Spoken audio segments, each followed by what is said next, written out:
আল্লাহ তাআলা আমাদেরকে মুমিনদেরকে একটা সময় দিয়েছেন, একটা মৌসুম দিয়েছেন যে এই সময়ের মধ্যে যদি তুমি ইবাদত করো, অল্প ইবাদত করে তুমি দ্বিগুণ সওয়াব অর্জন করে নিতে পারো। এমন একটা মাস দিয়েছেন আল্লাহ তাআলা, সেই মাসটি হলো পবিত্র মাহে রমাদান। এই পবিত্র মাহে রমাদান এটি কিয়ামত পর্যন্ত আসবে, প্রতি বছর ঘুরে আবার আসবে, কিন্তু আমি আপনি ওই মাস পাবো কিনা এটা নিশ্চয়ই জানি। আমার আপনার হায়াত তো জানা নেই, আমি এই রমাদানে আছি, সামনে রমাদানে কি আমি থাকবো কিনা, আমার হায়াত আছে কিনা এটা আমাদের জানা নেই। এই জন্য এখনো আল্লাহ তাআলা আমাকে হায়াত দিয়েছেন, আমি যে এখনো এই যে রমজান পেয়েছি এটাকে আমাকে গনিমত মনে করতে হবে, এটাকে আমাকে জীবনের সর্বশেষ রমাদান বলে মনে করে নিতে হবে।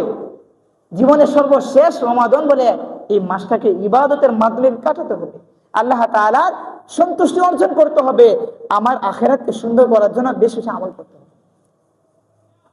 কারণ হতে পারে আমার এই রমাদানের শেষে আমার মৃত্যু এসে যেতে পারে, কারণ কত মানুষ রমজানের শুরুতে মারা গিয়েছে, অনেকে মারা যাচ্ছে বা মারা যাচ্ছে, আরো মারা যাবে, এটা কেউ বলতে পারে না, কারণ এটা তো গায়েবের বিষয়। আল্লাহ তাআলা কাউকে জানান নাই যে হে বান্দা তুমি 40 বছর বাঁচবে, তুমি 50 বছর তুমি জিন্দেগি হায়াত পাবে, এটা তো আল্লাহ তাআলা কাউকে জানান না, স্বয়ং নবী কেউ জানান না আল্লাহ তাআলা।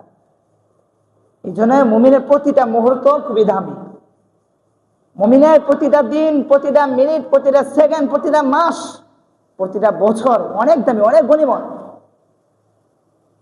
এই জন্য আল্লাহ তাআলা আমাদেরকে পবিত্র মাহে রমাদান দিয়েছেন নিজেদের জীবনকে পরিবর্তন করার জন্য, নিজেদের জীবনকে সুন্দরভাবে সাজানোর জন্য, আখিরাতকে গড়ার জন্য, জাহান্নাম থেকে বাঁচার জন্য। আল্লাহ তাআলা এই একটা মাস দিয়েছেন, 11টা মাস শুধু গুনাহ আর গুনাহ করেছি, শয়তানের ওয়াসওয়াসা বলে এমন কোনো গুনাহ নাই যেটা করি নাই। আমার ক্ষমতা আছে, আমার শক্তি আছে, আমি মানুষের উপর জুলুম করি, মানুষের উপর আমার ক্ষমতার দাপট দেখাই। যদি নিজের জীবনের দিকে যদি তাকাই তাহলে শুধু গুনাহ আর গুনাহ। যদি নিজের জীবন যদি একটু হিসাব করি তাহলে জাহান্নাম ছাড়া কোনো উপায় দেখি না।